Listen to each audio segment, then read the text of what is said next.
Perfecto. ¿Dónde estoy con esto yo? Acá. Vamos acá. Ahí estamos. Bueno.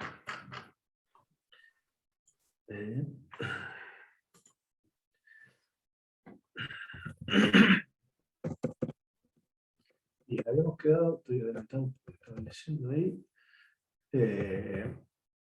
Habíamos quedado incluso en un ejemplito que yo dije que lo iba a contar hoy para no arrancarlo al final de la clase pasada y que quede cortado. Así que bueno, lo vamos a retomar hoy. ¿Sí? Para ponernos un poco en contexto, estábamos en los albores de la formulación de MPC, digamos, previo a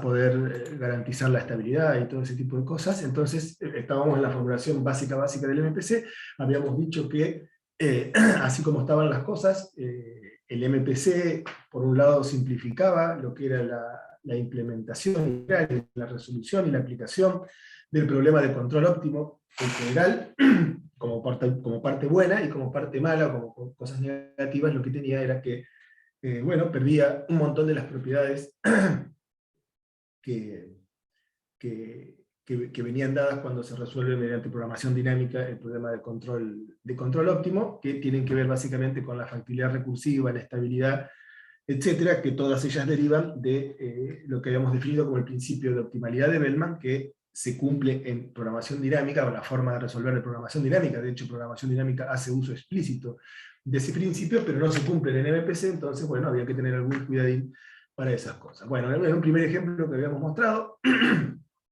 que era este que aparece aquí, es decir, la masa de movimiento, el doble integrador, etc. Bueno, era un ejemplo sencillo en el que se mostraba que si se ponían mal los ingredientes, es decir, el costo terminal en este caso, es un ejemplo un poco burdo, porque salió de la nada no el costo terminal, el objetivo, el conjunto terminal, perdón, el XF es decir, se lo ponía de manera arbitraria, entonces, bueno, teníamos este efecto en que justamente no se lograba la factibilidad recursiva, es decir, saliendo incluso del conjunto controlable en este caso el horizonte era de 4, partiendo de un estado que estaba en el conjunto controlable en 4 pasos al objetivo, bueno, no podíamos lograr la factibilidad recursiva. Si salíamos de un borde de ese conjunto, en las cercanías de la frontera superior izquierda de ese conjunto, en este caso, bueno, veíamos que el mismo controlador nos llevaba a un punto de infactibilidad, lo cual es inaceptable, digamos, para un control de este tipo. Bien, entonces, ahora lo que yo le quería contar es un ejemplito que aparece en el libro de Rolling Main. Este libro, acá la cita está puesta en la primera edición. Hay una segunda edición del libro del año 2017, está bastante cambiada en algunas cosas, digamos, lo cual indica que están en proceso de maduración algunas ideas todavía, no porque sean incorrectas o estén mal, digamos, está todo bien lo que dicen en las 2 ediciones, pero bueno, la forma de contar lo que tienen la van actualizando, porque por ahí, bueno, no es tan claro cómo es mejor contar estas cosas y cómo no. Bueno, este ejemplo está en las 2 ediciones, si ustedes tienen el libro de la edición 2017 está exactamente igual, así que lo pueden chequear. Bien, esto nada más es para ver cómo se resuelve, es decir, mostrar un ejemplito en medio de la clase de teoría para ver cómo se manejan este tipo de problemas. Uno muy sencillo. Entonces, teníamos este sistemita, que es, de hecho, un sistema muy sencillo, univariado, es decir, tenemos un estado de una sola dimensión, siempre hago esto yo, y una entrada de una sola dimensión, y por lo tanto tenemos que el x más, o sea, el x posterior, es siempre en tiempo discreto esto, es x más 1, así sencillo. Entonces, en este caso, bueno, vamos a tomar el estado inicial como siempre x, el costo de etapa y terminal van a estar dados por formas cuadráticas bien clásicas. Van a ver que en gran parte de los ejemplos que uno va a ir viendo, es bastante omnipresente el tema de los costos cuadráticos, es decir, cuando uno quiere un costo definido positivo, que sea positivo fuera del objetivo y 0 en el objetivo, lo más fácil de hacer es poner x menos el objetivo, en este caso el objetivo es 0, vamos a ver que es guiar al origen la cosa, entonces x menos 0, x al cuadrado, es la forma más intuitiva y más rápida de lograr ese tipo de costos. Entonces tenemos un costo cuadrático que nos penaliza el estado y la entrada al cuadrado, y tenemos un costo terminal que también, siguiendo la forma que tiene el L, penaliza con ese un medio para respetar la forma. Eso es intrascendente el valor de un medio, pero se le suele poner al costo de ese un medio. También penaliza, decía, el costo terminal, el estado terminal al cuadrado. Digamos. Acá esto no dice xn porque es una función genérica de x y lo que decimos que eleva al cuadrado, pero sabemos que si está aplicada justamente al estado final, ese costo bf va a ser solamente aplicado al estado terminal en las predicciones. Bien, las restricciones de entrada van a ser, en este caso, -1 y 1, y no vamos a tener restricciones de estado, lo cual va a implicar que tampoco vamos a retener restricciones de terminales, digamos, ¿no? Es el conjunto XF, en este ejemplito no lo vamos a poner para mostrar otras cosas. El horizonte que vamos a elegir es n igual a 2, bien sencillo, y vamos a ver dos formas de resolver el problema de optimización, muy sucintas, pero que también incluso está bueno verlas porque son las formas en las que se procede con los métodos numéricos, con las herramientas numéricas que vamos a ver para resolver problemas de optimización, para plantear los problemas de optimización. Con los chicos, después con Juan, con Ale, o con quien sea del grupo que nos ayude, porque Ale se está yendo, vamos a tratar de implementar esos controladores MPC para distintos casos de aplicación, y bueno, vamos a ver que existen distintas herramientas de MATLAB, de programación, ya sea Casadi, ya sea esa herramienta MPT que ustedes ven, ya sea IALMIP, que es otra plataforma para sistemas lineales, etc. Bueno, y van a tener que ir viendo cómo armar los problemas de optimización, cómo definir las variables de optimización, qué son las variables de optimización, qué son los parámetros, etcétera, etcétera.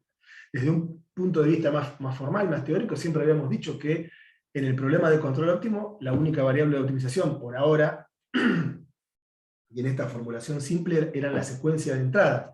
¿Sí? No sé si recuerdan o si vale la pena que vuelva, pero vuelvo. A ver, esto no es prolijo, pero quiero plantear el problema, a ver si lo tengo por acá. Es decir, este problemita, bueno, tuve que ir al fondo de todo, acá, este problemita, estoy haciendo unos cambios, le comento de paso, para después subir la nueva versión de esto al aula virtual. Estuve haciendo unos cambios y arreglando un poquito las presentaciones, tenía varios errorcitos por ahí que le fui corrigiendo, y después capaz que Marce te pido para subirlo. Y después te iba a pedir otra cosa, ya que esto no lo debería hacer en medio de la clase, pero ya que somos pocos, lo digo. Hay un problemita con el tema de los supuestos que no me los enumera, digamos. Debe haber que tocar algo ahí arriba en el setting, para que los supuestos los enumere, porque después yo digo el supuesto 1, 3, y no se sabe de qué estoy hablando. Pobre, lo voy a perder. Ya te lo cambio. Bueno, es fácil entonces. Yo estuve ahí tratando de ver, pero no, fracasé ampliamente para hacerlo. Bueno.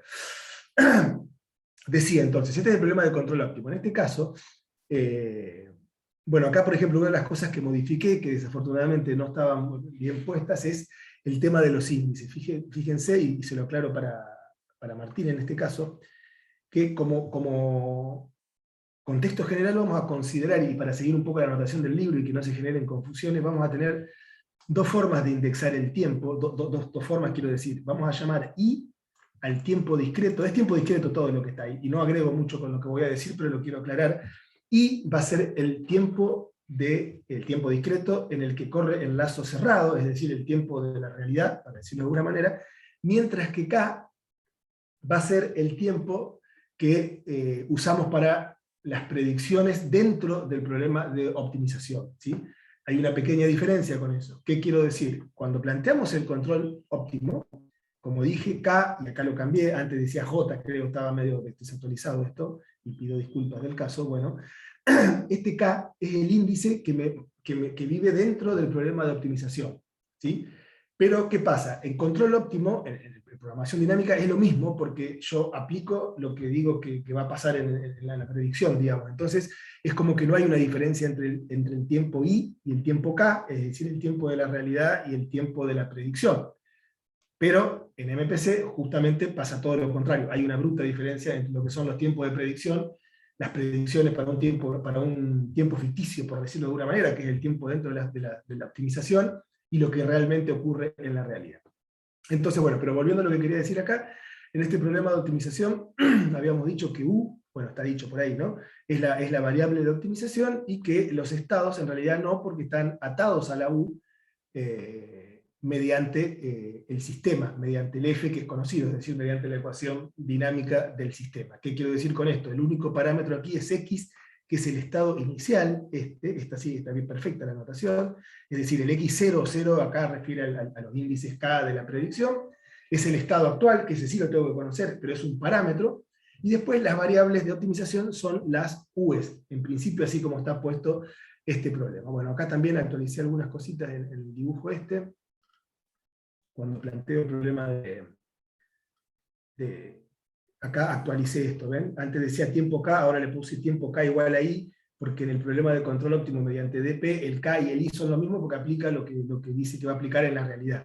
Pero si nos adelantamos acá, en el caso del el control predictivo, fíjense que acá ya considero I nada más, ¿sí? I1, I2, I más 3, etc. Porque una cosa es el tiempo del lazo cerrado, que de la realidad de lo que va, y otra cosa son los tiempitos estos que están acá, que son los de las predicciones, y justamente como yo los descarto, o sea, esos tiempos, que son los tiempos K, y no los aplico, los tiro, entonces, bueno, hay que tener en cuenta esa... Pero son pequeños detalles, digamos, no va a cambiar mucho la comprensión general, pero aclaro que actualicé y mejoré eso. Bien, volviendo entonces al problema este que nos ocupaba, a lo que me refería, es que, bueno, en este caso, en lugar de considerar solo la variable de decisión U, una alternativa, incluso a los fines de la programación, es considerar variables de decisión tanto a U como a X, negrita, es decir, a los vectores predichos, ¿sí?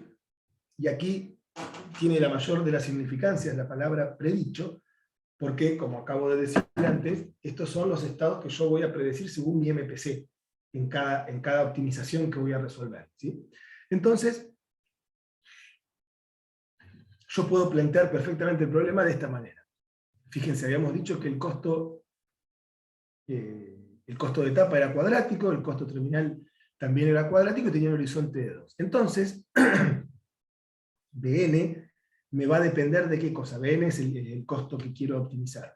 Me va a depender, como dije que las variables de optimización son ahora x, u y x, perdón, pero toda la secuencia va a depender de x0, no es una variable en realidad, es una variable que igualo, acá la ato a la condición inicial, por lo tanto es casi un parámetro, x1, x2, u0, u1, ¿sí? Los dos valores de u, porque tengo horizonte de 2, 0, 1, siempre va hasta n-1, la u, y el estado no, el estado va hasta n, que en este caso es 2, este ya está dado porque es el x inicial, pero x1, como local computo, bueno, como aplico el sistema f, que en este caso es muy sencillo, es x más u, es x0 más u0, y x2 es x1 más u1, mientras que las únicas restricciones que tengo son que u0 y u1, las dos, tanto ahora como la próxima, van a estar entre 1 y menos 1. Y el costo me queda de esta manera, lo único que hice fue aplicar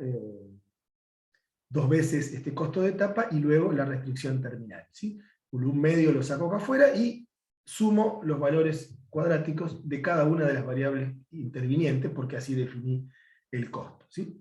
Entonces, bueno, esa es una forma de poner el problema. De hecho, van a ver que, por ejemplo, en Casadi, una de las plataformas que usamos, que es la más fuerte de todas, si bien es una cosa media nueva y por ahí está en proceso de construcción, digamos, van surgiendo novedades y cosas así, la forma en que se plantean los problemas van a ver que es de este tipo, ¿sí?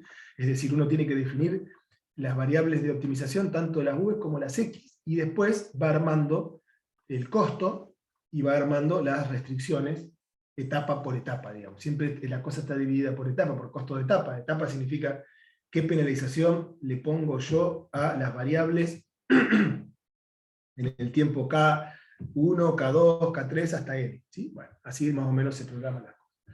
Ahora bien, el segundo abordaje, es decir, ahora para verlo más en términos formales o teóricos, es definir todo como que la variable de decisión es lo que es U en realidad, es decir, es solamente la secuencia de acciones de control futuras que yo voy a obtener una vez que optimizo el problema.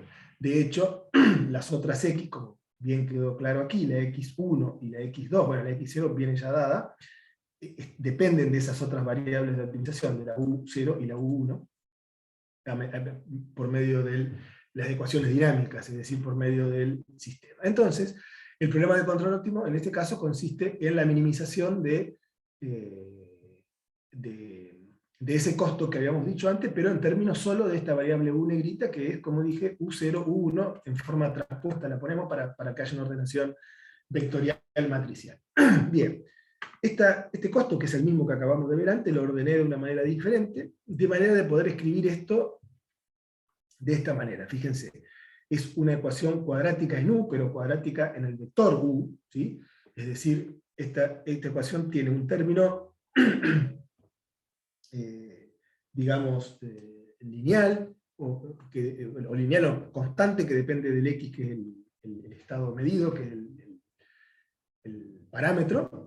Tiene un término lineal, que también depende del estado inicial, esto es X por U, pero este X, imagínense que es un valor dado, y tiene aquí la parte cuadrática pura, porque esto es un problema QP, ¿sí? Un problema QP, que significa un problema con un costo no lineal, pero específico, cuadrático, por eso es el Quadratic Programming Problem. QP quiero decir en el sentido que es, primero, un problema de programación matemática, no hay programación dinámica, y segundo, que tengo costo cuadrático y restricciones de tipo lineal. ¿Sí? Eso es lo que es un QP. Y generalmente en MPC lo que se busca es llegar a esa fórmula, a una forma QP. En general, cuando tenemos sistemas lineales, cuando tenemos sistemas no lineales, los costos ya dejan de ser cuadráticos porque aparecen, bueno, pueden dejar de ser cuadráticos o no. O más que cuando tenemos sistemas no lineales, perdón, cuando tenemos funciones objetivos que buscan otra cosa que guiar el sistema a un lugar, etc. Por ejemplo, el MPC económico, que después vamos a ver, pueden aparecer costos raros, costos no lineales en general, porque, repito, buscan otros objetivos que el mero guiado del sistema de un punto a otro, etc. Bien. Pero en el caso general, más sencillo del MPC, siempre van a ver que todo deriva en un problema QP, en el sentido de que tenemos un costo cuadrático y restricciones lineales. Bueno, acá, ¿qué forma toma eso? Bueno, esta que aparece aquí. Y fíjense que la matriz H, que me define la forma cuadrática, esta, U traspuesto HU, en este caso tiene este valor concreto, según los datos que tenemos del problema, y este costo va a tener que ser minimizado sujeto a las restricciones de que U pertenezca a esta UN caligráfica de X. Recuerdan que esa U caligráfica N de X era un conjunto en el espacio de las secuencias de U's, es decir, de esta U negrita, no en el espacio de las U's, es decir, en el espacio de las variables de optimización del problema, que me contenía todas las restricciones que andaban dando vuelta por allí, era el problema de control óptimo. En este caso hay una cuestión particular a tener en cuenta, y es que, como en este problema muy sencillo no tenemos restricciones de estado, como dice acá, solo tenemos restricciones de entrada, entonces, bueno, hay un detalle importante, que es que este conjunto de restricciones no depende de X, por eso acá yo no le pongo de X, bueno, acá se me superpuso la cosa esta con las cosas de la facultad. Pero bueno, lo que quiere decir acá es que UN de X es igual a U de N, no depende del estado inicial. ¿Qué es lo que quiere decir esto? Que si bien el costo siempre va a tener que depender del estado inicial, del parámetro de la optimización, en este caso particular, el UN no depende del X. ¿Por qué? Porque no hay restricciones ni de estado ni restricción de tipo terminal. Es decir, acá este conjunto es solamente todas las secuencias de U, es tal que cada una de las componentes, VK, en este caso solamente hay U0 y U1, estén entre 1 y menos 1, que es lo que me indica la restricción. Ojo con esto, en el sentido de que uno podría preguntarse por qué no dependen de X las restricciones, si no hay restricciones de estado y restricciones terminales. Tienen que cumplirse las dos cosas. Fíjense que si hay restricciones de estado, ¿sí? Implícitamente, esto es importante de verlo, que a lo mejor no se ve. O sea, cuando uno pone restricciones de entrada y de estado, generalmente, es decir, cuando ponen un conjunto U y un conjunto X, que siempre lo hemos tenido ahí, uno se imagina que esas cosas vienen, no se imagina, esas cosas generalmente tratan de representar lo que viene dado de fuera. Es decir, bueno, mirá, yo, campeón, no puedo que la U pase estos valores porque no tengo más acciones de control, y no puede ser que la X pase estos otros valores porque explota algo, se me quema algo, se muere alguien, no sé, bueno, depende del problema en el que esté trabajando. Ahora bien, esas restricciones vienen de fuera por cuestiones físicas que uno ve. ¿Sí? Repito, porque tengo estas acciones de control, o porque no voy a poder, o porque es peligroso, o porque no quiero que cada una de las variables de estado pase ciertos valores. Pero esas condiciones, como vienen dadas de afuera y del problema, no suelen ver la dinámica que tiene el sistema, que es justamente lo que nosotros tenemos acá, o por lo menos el modelo dinámico, ni siquiera la dinámica, el modelo dinámico. ¿Qué es lo que quiero decir? Es que esas restricciones, además, van a tener que poder corresponderse unas con otras. ¿Qué quiero decir? Las restricciones de X imponen, a su vez, restricciones en U, más allá de estas U's que aparecen acá, más allá de esta, a ver cómo lo llamé yo acá, bueno, esto define un conjunto U, no lo escribí acá, el conjunto U mayúscula, digamos, ¿no? Pero lo que quiero decir es que esas restricciones de estado imponen otras restricciones adicionales a la U. ¿Sí? ¿Qué quiero decir? Imagínense que yo estoy, bueno, tenía que hacer un dibujito ahora, pero bueno, creo que se va a entender igual. Imagínense que yo tengo restricciones en X, perdón, en un conjunto cualquiera de X. Y imagínense que yo tengo un X inicial, una X, esta chiquitita, un estado inicial, que está cerca de las fronteras, de la frontera de esos límites para el conjunto X. Bien, si yo aplico el sistema, la evolución del sistema, puede ser que si estoy demasiado cerca, no exista una U factible de las que yo tenía como factible para poder mantenerme dentro de ese conjunto factible de las X. Entonces, implícitamente me está imponiendo restricciones sobre la U. ¿Sí? Y ahí es donde aparece la dependencia de esta UN de X. ¿Sí? Porque están relacionadas a través del sistema. O sea, las restricciones que me importan a mí en este problema son las de U, porque acá dice UDN, ¿sí? Pero lo que quiero decir es que hay que tener cuidado cuando aparecen restricciones de estado. De hecho, el gran paso que se da cuando se empieza a estudiar más la formalidad del MPC en cuanto a la estabilidad y todo, es cuando uno quiere meter restricciones de estado. Cuando uno mete restricciones de entrada sola, como en este caso, que dicho sea de paso, muchos de los problemas de la ingeniería que se atacaron cuando se empezó a trabajar con MPC más aplicado, no contemplaban restricciones de estado. De hecho, no tenían estados, ¿no? Porque trabajaban con sistemas sin espacio de estado. Bueno, tenían restricciones de entrada, y con eso estaban felices y contentos. ¿Y por qué? Y no tenían este detalle, que parece una soncera, pero te cambia rotundamente todo el problema. Es decir, no tenían restricciones que dependan del estado inicial, sino que tenían esto que está acá, es decir, restricciones que estaban ahí fijas. No dependían de nada, no importaba dónde estaba ni dónde no estaba, solamente se restringían en la U. ¿Qué pasa? Cuando después se empezó a querer completar un poco la situación, es decir, no, pará, no solo hay restricciones de U en los sistemas, hay restricciones sobre todo de salida, y las salidas siempre están atadas directamente a los estados, ¿sí? Es decir, yo quiero controlar mi refinería, quiero controlar la temperatura de qué sé yo, pero ojo, no quiero que la temperatura pase de este valor por arriba ni por abajo porque se me quema algo, lo que sea.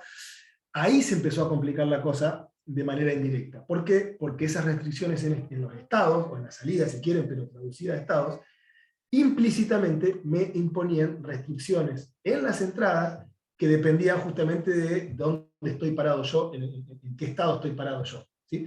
Entonces, bueno, lo único que quería con esta digresión, que no sé cuán clara fue o cuán oscura fue, es decir, no, hay que tener cuidado cuando incluimos siempre restricciones en los estados, digamos, ¿no?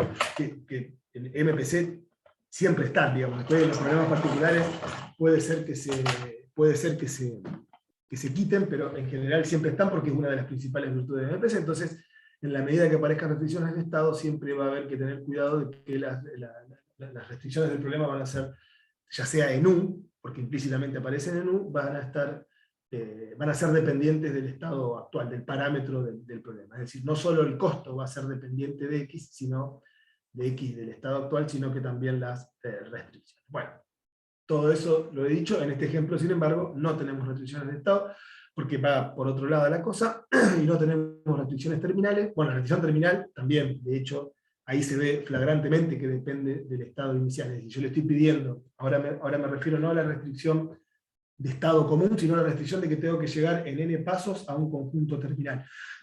Claramente esa restricción va a depender de dónde estoy. No es lo mismo llegar desde una punta de mi dominio de estado, de mi conjunto de estado, que llegar si estoy cerca del objetivo o cerca del conjunto XF, ¿no?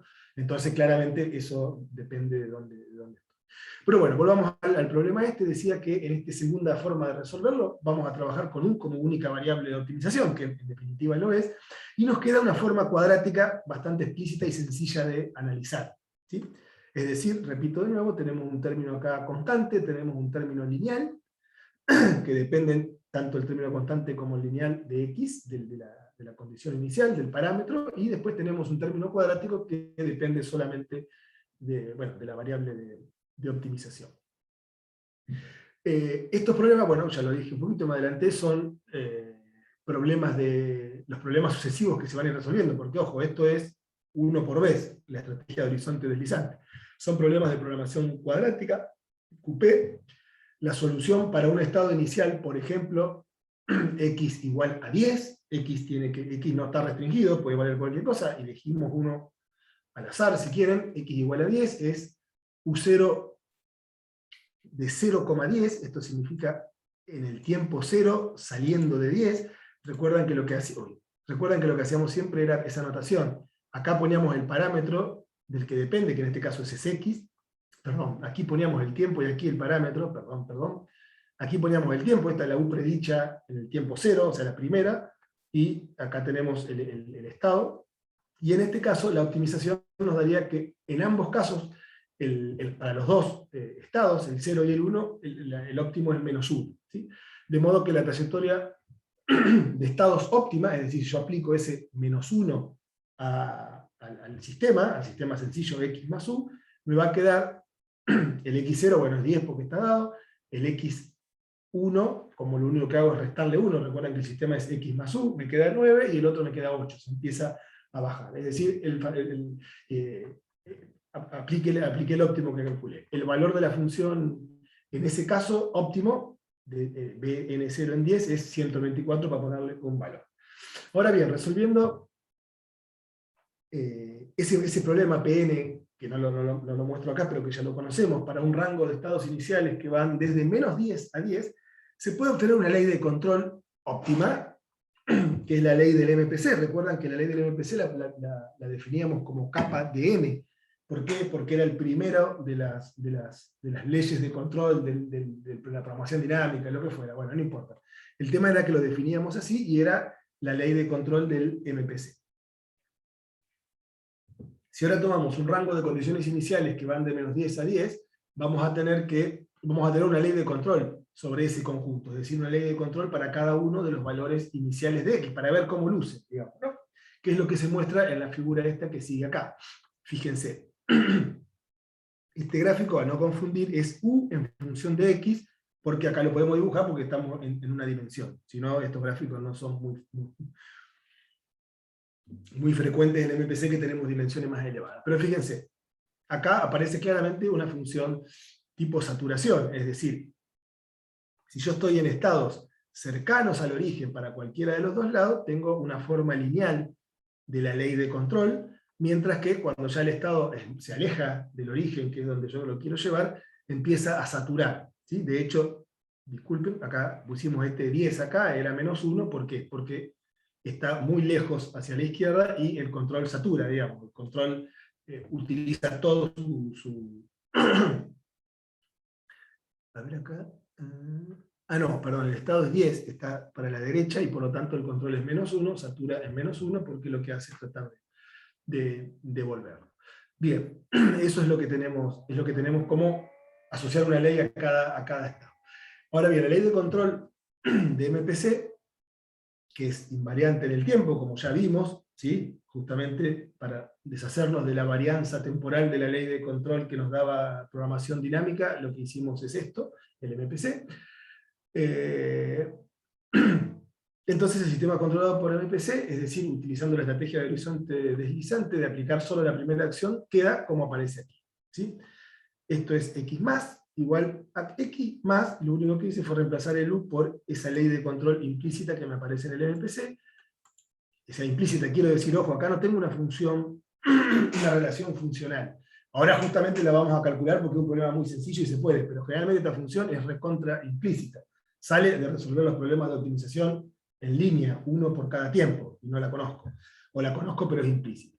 Pero bueno, acá justamente lo que queremos es explicitar un poco eso para ver cómo luce, cómo queda. Y esta función, capa de n, es decir, la función que sale de resolver esto, yo todavía no mostré por qué vale esto, justamente lo estoy diciendo solamente por ahora.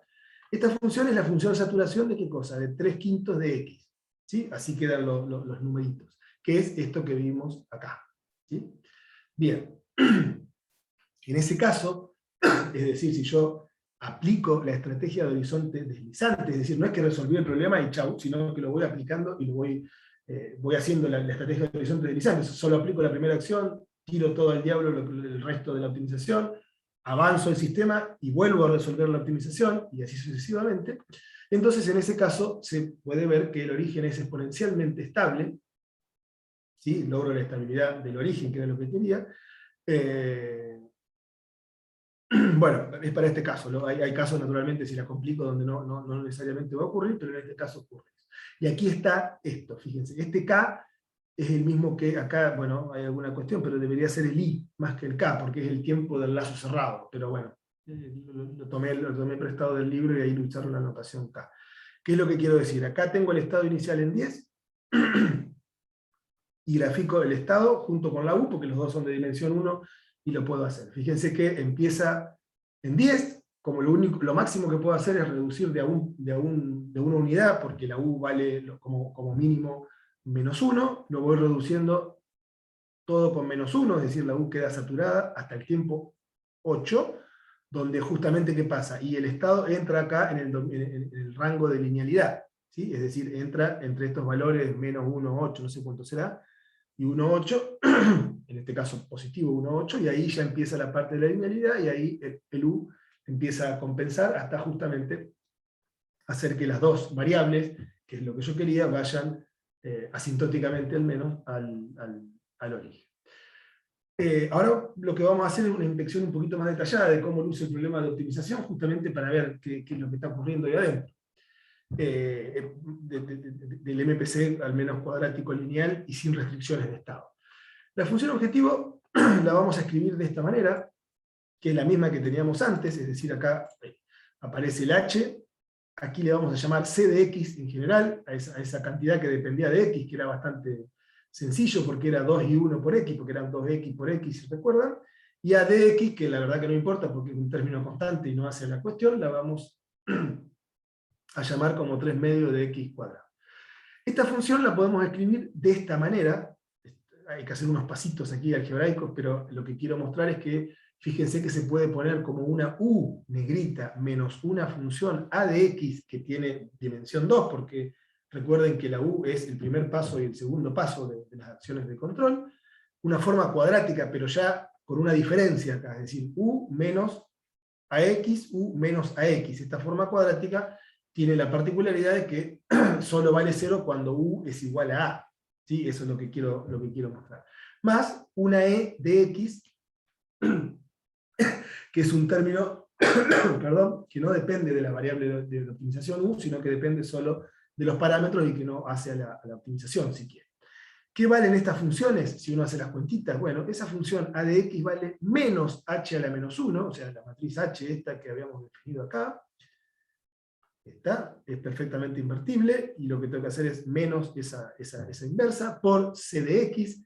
C de x, repito, es esta función, es una función lineal de x, el vector 2, 1 por x,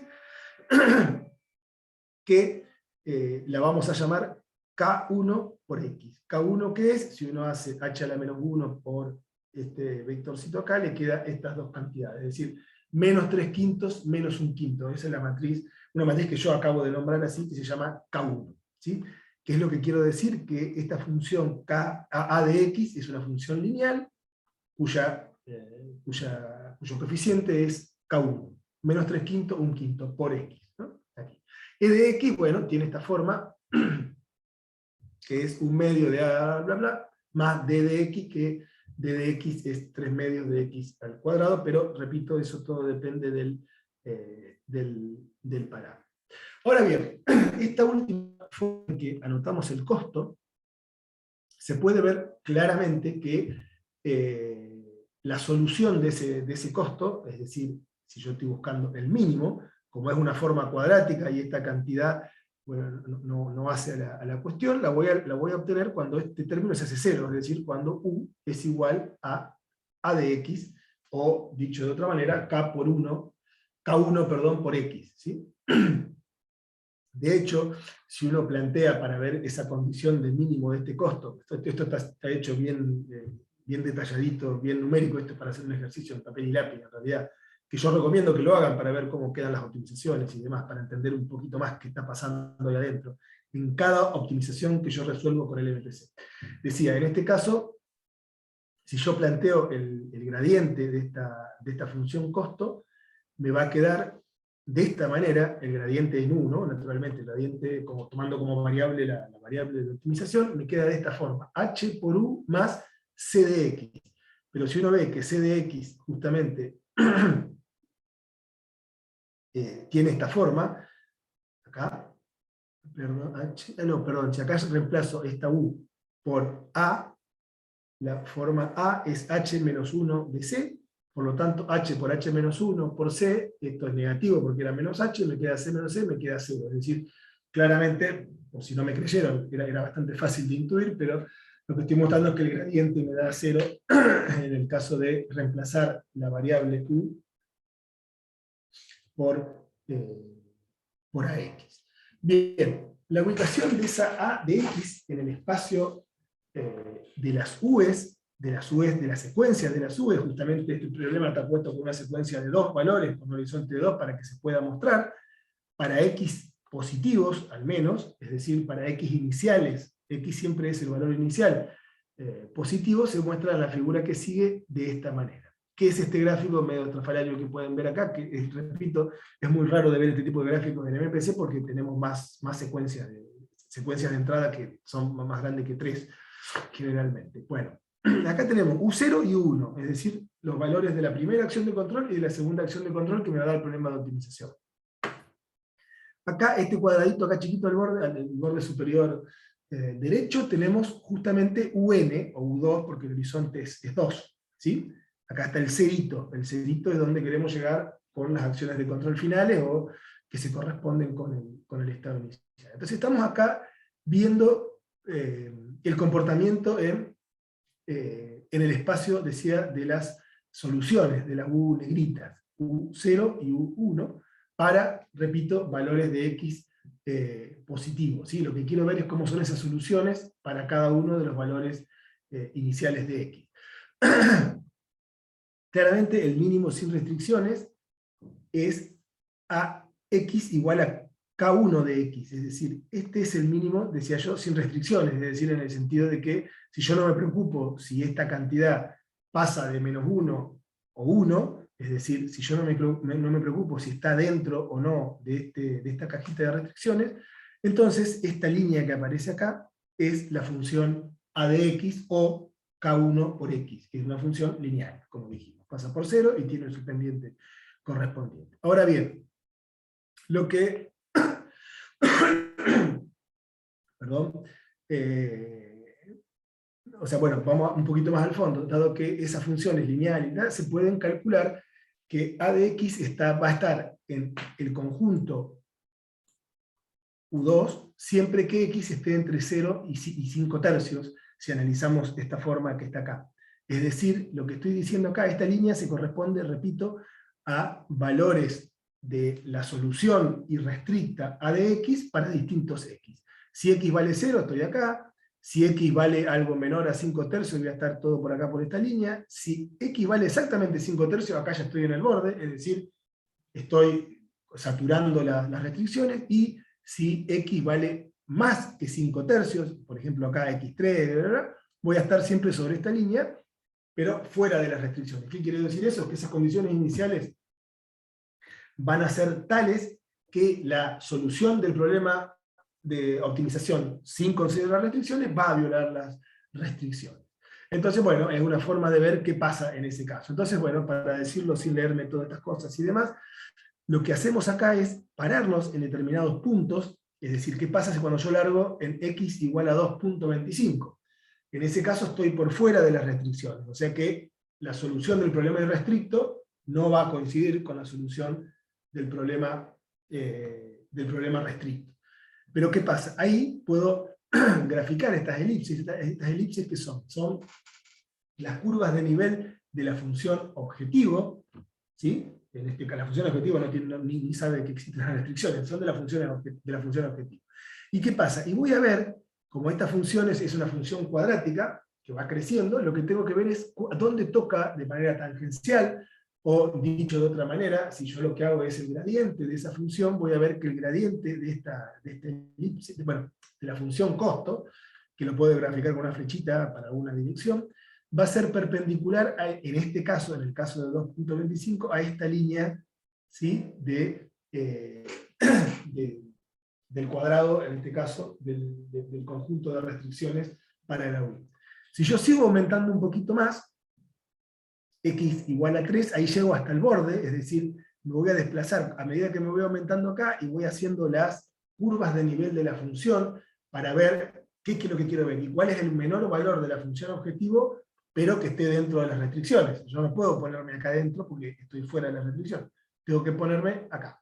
Bien, en ese punto, ahí justo llego al vértice, ¿sí? Es decir, hay una curva de nivel que es tangencial a la línea esta, a la línea izquierda, o al límite izquierdo de la U en este caso de la U0, pero que además está en el vértice de ahí. Si después de ahí sigo aumentando el X, lo que pasa es que voy a quedar siempre pivotando en ese vértice, es decir, el óptimo con restricciones se va a quedar siempre en ese vértice. Eso es lo que está más o menos relatado aquí con este tema del gradiente. Como dice aquí, el gradiente es normal a la cara del conjunto U2, ¿sí? Hasta en este caso, inclusive, y después bueno, va a ir variando un poquito, pero siempre va a quedar en ese vértice. ¿Qué es lo que estoy diciendo de manera más algebraica o matemática? La normal saliente a U2 en cualquier punto de su cara izquierda es esto, menos E1, menos 0,1, perdón, menos 1, 0, es la normal para allá de este conjunto. De modo que en U igual al óptimo vamos a tener esta condición de optimalidad. Esa condición de optimalidad, recuerdan de cualquier curso sencillo de optimalidad, en donde se ponía que el gradiente del costo tenía que ser perpendicular a las salientes del conjunto de restricciones. Bueno, en este caso lo que tenemos es que ese lambda, que vendría a ser el multiplicador de Lagrange, de ese vector E1 con el gradiente del costo, bueno, vale 0 siempre que estemos en esta zona acá, es decir, entre x 5 tercios y entre esta última, que es x 4 quintos. ¿Sí? En toda esta zona acá, es decir, cuando x varía de 5 tercios a 4 quintos, voy a tener que esta condición se cumple. Es decir, que el gradiente del costo es normal a el vector saliente de la cara izquierda, el vector perpendicular de la cara izquierda del conjunto de restricciones. Que eso es una condición estándar de la optimalidad, digamos, ¿no? Bien, acá, bueno, acá hace un ejercicio en el sentido de que dice, bueno, dado que U óptimo es menos 1b, es decir, estoy siempre parado acá, U0 vale menos 1 y la U1 vale b en general, para algún b entre menos 1 y 1, y dado que el gradiente de esta cosa acá, en el evaluado en el óptimo, es esto, la condición de optimalidad se va a convertir en esta cosa que aparece aquí. ¿Qué es lo que estoy haciendo? Reemplazando esta condición con numeritos. ¿Sí? Acá pongo el gradiente, que se acuerdan que era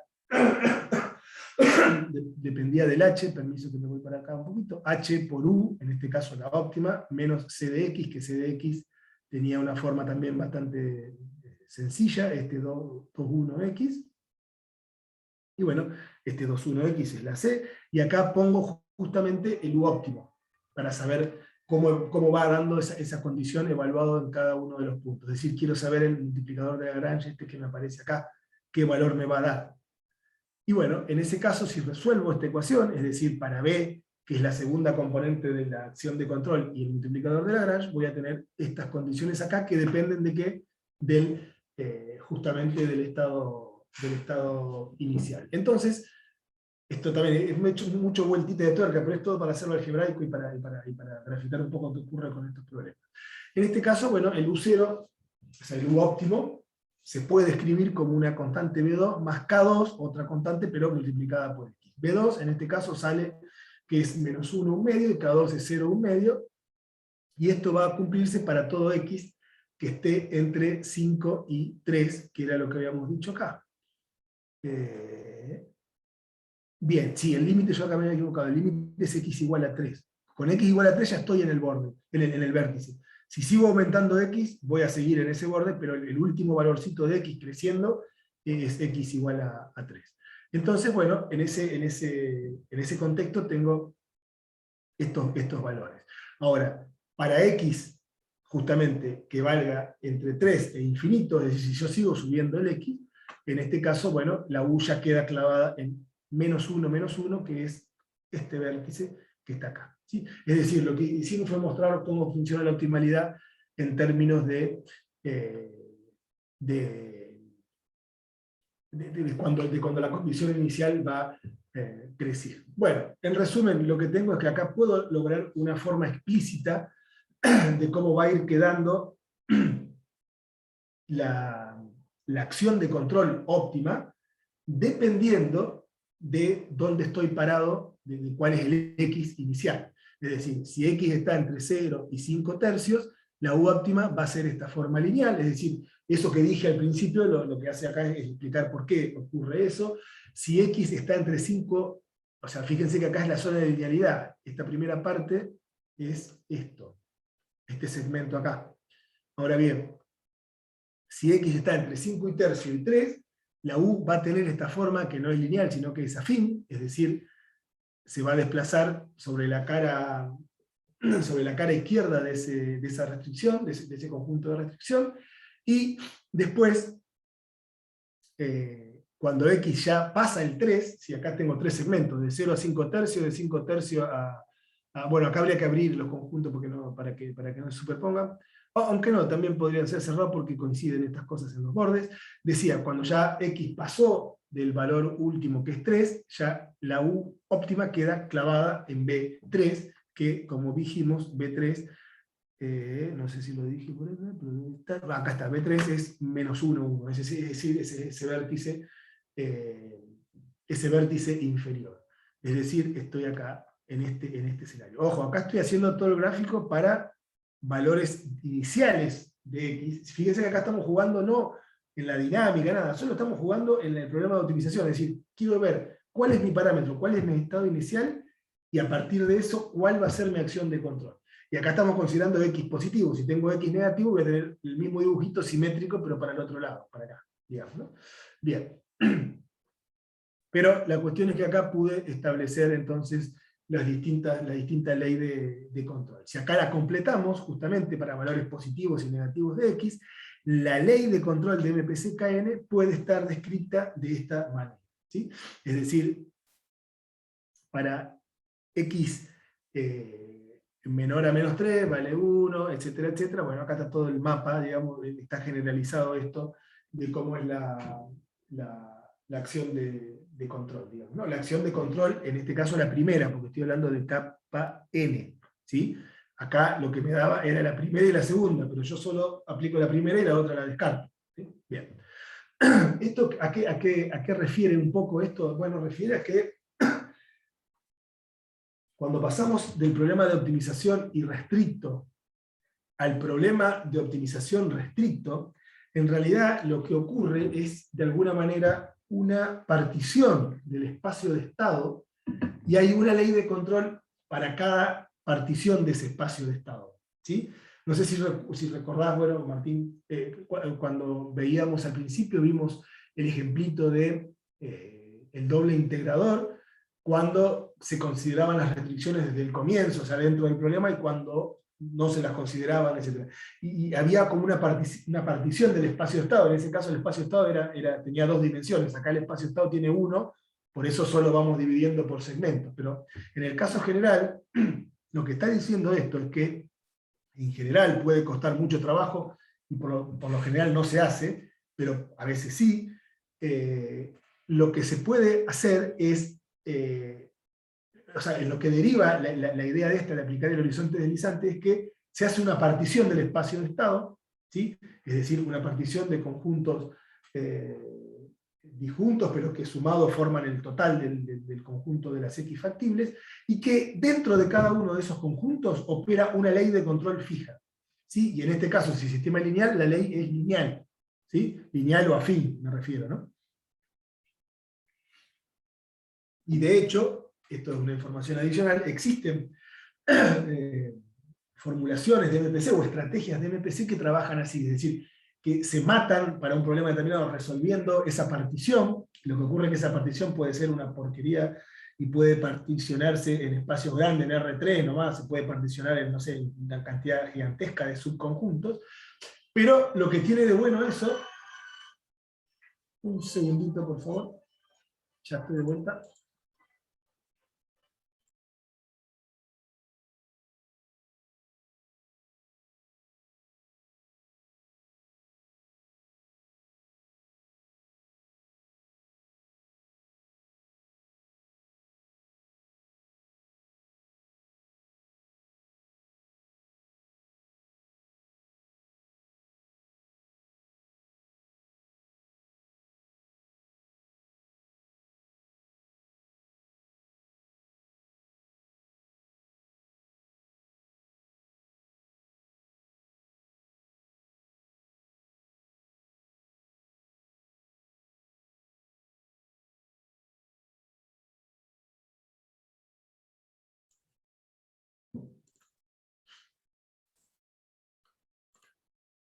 Bien, estamos de nuevo, disculpen la interrupción.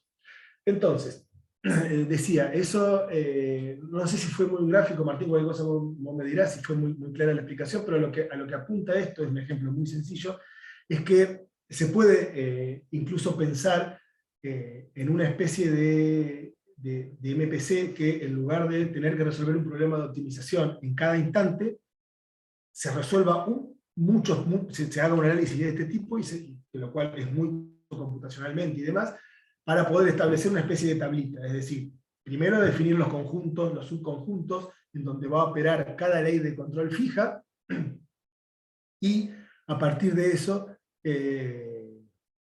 vos me decís dónde estás, y yo te digo qué ley de control fija tenés que aplicar, lo cual es mucho más sencillo que hacer una optimización en línea, digamos, ¿no? Justamente eso es lo que hace esta rutina de optimización que se llama MPT. No sé si ustedes creo que estuvieron ya trabajando con el MPT, es decir, ese paquete, ese toolbox de MATLAB, que lo que hace en el fondo es tratar de hacer esto, pero con problemas más complejos. Es decir, vos le das un problema de dimensiones más o menos razonable, y esa MPT lo que te hace que es particionarte el espacio de estado en un montón de subconjuntos, ¿sí?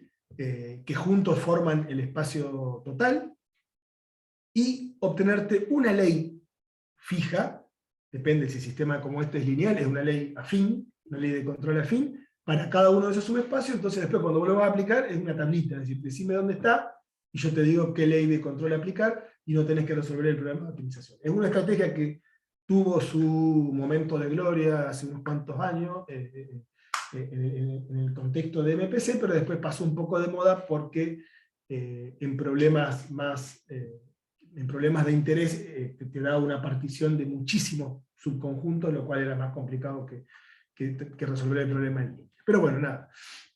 Lo que sirve esto es para ver que en general se puede llegar a una cosa así, se puede llegar a una partición del espacio de estado con la estrategia horizonte deslizante, ¿no?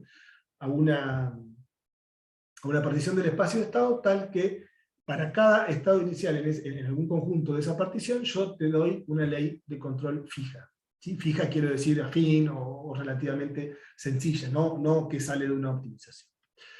Bien, habiendo visto ese ejemplo, ahora vamos a pasar a una cuestión importante de MPC, que es la estabilidad, es decir, ¿cómo logramos recuperar la estabilidad? Recuperar digo porque nosotros vimos que cuando resolvíamos el problema de optimización, de control óptimo mediante programación dinámica, la estabilidad de alguna manera se garantizaba por el principio de optimalidad de Bellman. No lo mostramos, no lo demostramos, ni nada por el estilo, pero bueno, Yo les informo que sí, que es así. Generalmente la programación dinámica se ocupó de garantizar la estabilidad bajo ciertas condiciones, bla, bla, bla. Ahora bien, cuando pasamos a MPC, perdemos el principio de optimalidad de Bellman, por lo tanto, en principio no hay garantía de estabilidad. Lo que vamos a ver ahora es qué le tenemos que pedir, además de las cosas que fuimos charlando, qué le tenemos que pedir al problema de optimización, a los ingredientes, le llaman en el ambiente ingredients, a los ingredientes del problema de optimización, qué le tenemos que pedir para lograr esa estabilidad, factibilidad recursiva, etcétera, etcétera. ¿Sí? Bien, la estabilidad, como va de suyo, la vamos a encarar por la teoría de estabilidad de Lyapunov, que vimos en los capítulos anteriores. ¿Qué quiero decir con esto? En realidad, se puede pensar, hay como dos formas. Se puede pensar en una forma más fuerte, más moderna también, si se quiere, que es la de buscar una función KL. Recuerdan que habíamos definido esas funciones KL, y la mera existencia de una función KL con ciertas condiciones me garantizaba la estabilidad asintótica del sistema, bla, bla, bla. Pero la otra, la más clásica, y que son primas hermanas de hecho, era encontrar una función de Lyapunov directamente. ¿Sí? Una función de Lyapunov que cumpla las condiciones de Lyapunov más alguna cosita más, que ahora la vamos a repasar, pero con esa idea del teorema de Lyapunov, es decir, existencia de una función de Lyapunov implica estabilidad asintótica global. Vamos a tratar de ir develando esos ingredientes que son necesarios para la estabilidad. Entonces, vamos primero a enfocar el problema para el caso de la regulación, en el sentido que vamos a querer llevar el sistema al origen, es decir, el conjunto al que queremos ir, el conjunto objetivo que le llamábamos omega, es ahora apenas el conjunto hecho solo por el origen, y lo vamos a querer hacer a partir de un dominio de atracción o región de atracción X en general para el sistema de lazo cerrado, si es que existiese ese caso. Bueno, entonces, una función de Lyapunov B vamos a necesitar para que el origen sea asintóticamente estable, un conjunto invariante positivo X, es decir, y no me estoy refiriendo a nada más que al dominio de atracción en este caso, porque en el caso de que lleguemos a un dominio de atracción, ese dominio va a ser invariante positivo para el lazo cerrado, y vamos a necesitar en principio, dos funciones K infinito, alfa 1 y alfa 2, que son estas acá, las dos funciones que me acotaban la función de Lyapunov por arriba y por abajo, que tenían infinito, ¿de acuerdo? Que vimos gráficos y demás, y 4, por último, una función definida positiva alfa 3, de manera que el costo decrezca. ¿Sí? Eso es nada nuevo. Lo que estoy repasando, estoy diciendo, recordando, las tres condiciones fundamentales para que una función sea una función de Lyapunov. ¿Recuerdan el detalle? Bueno, esto tiene que cumplirse para todo X del dominio que me interesa a mí analizar. Acá estaba el detalle de que esta alfa 3, para que sea una función de Lyapunov, tal como la definió Lyapunov allá hace 100 años, solo le pedíamos que sea una función definida positiva, pero nosotros sabíamos que si además le pedíamos que sea una función K infinito, ahí recién lográbamos la estabilidad asintótica de nuestro objetivo. Bueno, ahora lo que vamos a hacer es tratar de buscar justamente una función B que cumpla con esas propiedades para el lazo cerrado. ¿Cuál? X más igual a f de x, kn, recuerdan, kappa n, perdón, es la ley de control que me da la estrategia MPC o horizonte deslizante. Entonces vamos a buscar una función de Lyapunov para eso. Bueno, nada, recordemos el problema de optimización, nada nuevo bajo el sol, para notación sobre todo, tenemos el sistema, tenemos las restricciones U y X, y tenemos una restricción terminal, lo que está acá no lo voy a repetir porque ya lo dije 20.000 veces, que es cada cosa, ¿sí? Entonces, vamos a empezar a buscar por donde conocemos que puede estar la cosa, es decir, el método estándar para establecer la estabilidad en control óptimo en general, consiste en utilizar la función valor o la función objetivo óptima de horizonte infinito como una función de Lyapunov.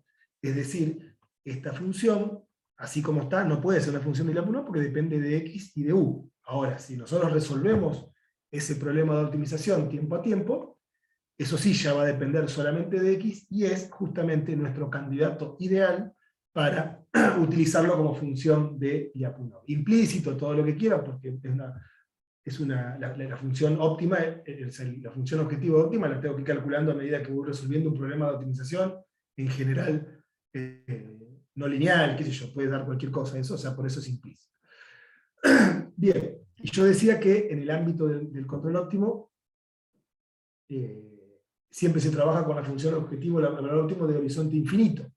Ahora bien, como nosotros en MPC justamente tenemos siempre un problema de horizonte finito, acá tenemos un costo terminal que puede, ahora vamos a ver, que puede hacer las veces de la cola para el horizonte infinito, es un caso típico de MPC, pero acá concretamente el horizonte finito, entonces bueno, vamos a utilizar esa BN independientemente de que no sea el horizonte infinito, lo vamos a utilizar como una posible candidata a ser una función de Lyapunov.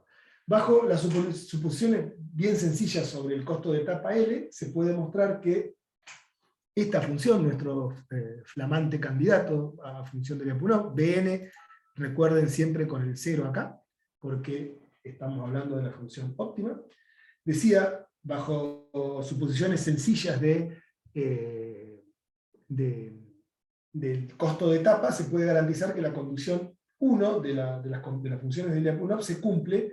¿Para quién? Para todos los x de xn, recuerdo, x caligráfica n era el conjunto controlable en n pasos hasta el conjunto terminal. ¿Qué es lo que quiero decir?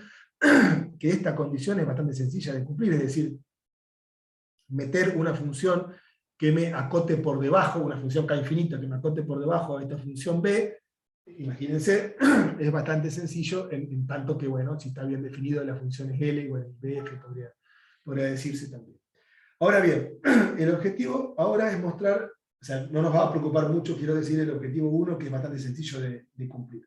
Lo que queremos ver ahora es qué pasa, qué le tengo que pedir a los restantes ingredientes, concretamente a BF, L y XF, es decir, costo terminal, costo de etapa y restricción terminal o conjunto terminal, ¿qué les tengo que pedir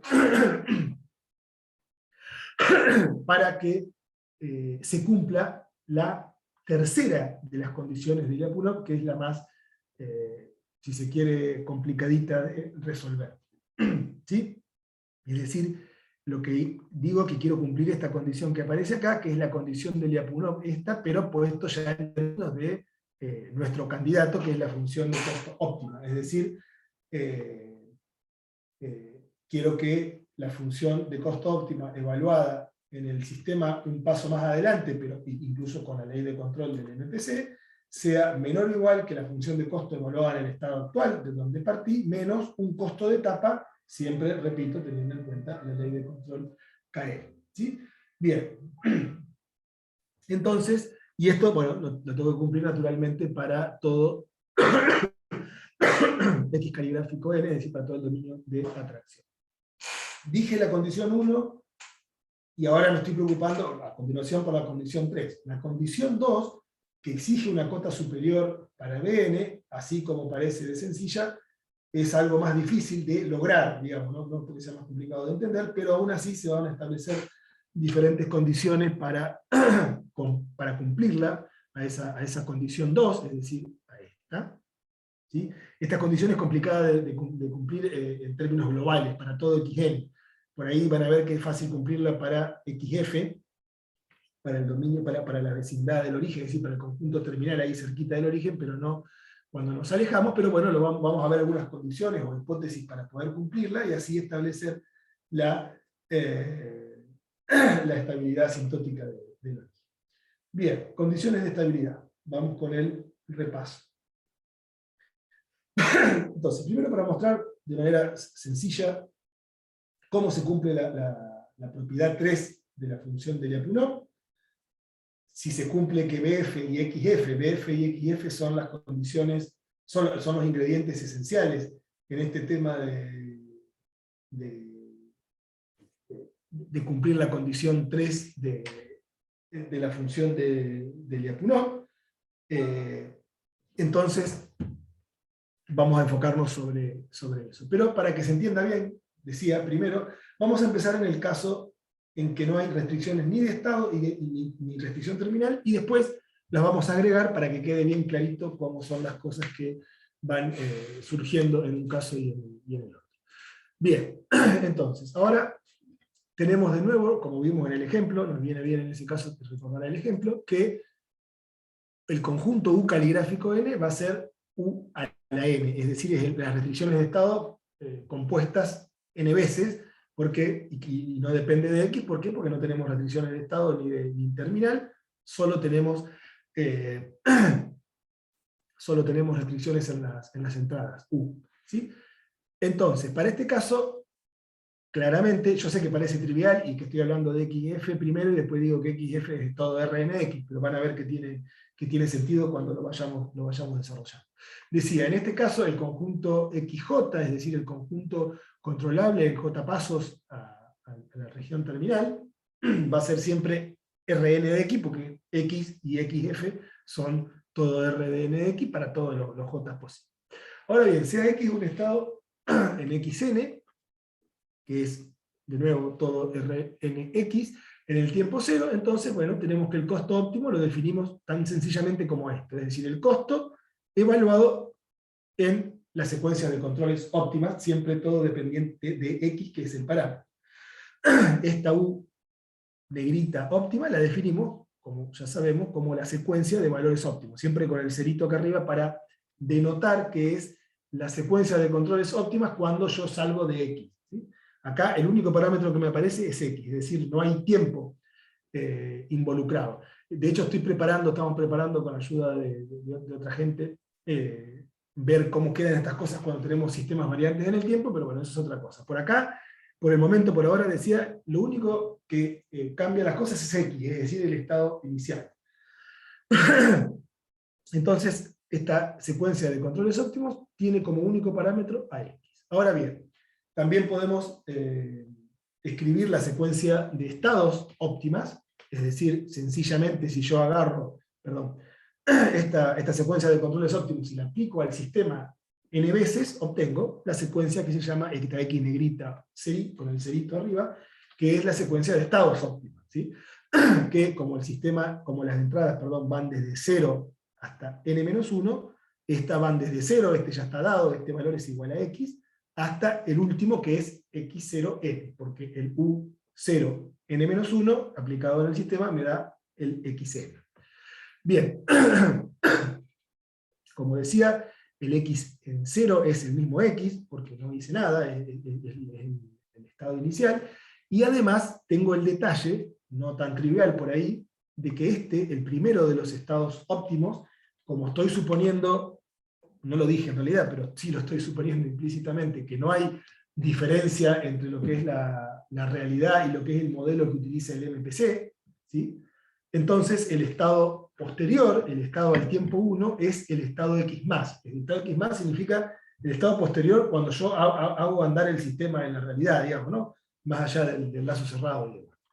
Entonces, el estado sucesor del estado X, el tiempo 0, el tiempo del comienzo, que es justamente este X+, que está acá, y que es f de X, K, n, la ley de control de X, es igual a eso, al tiempo 1, donde Kn es la acción de control primera que utilicé, es esta acá, porque esa es la ley de control que me da el RHC, el horizonte deslizante o MPC.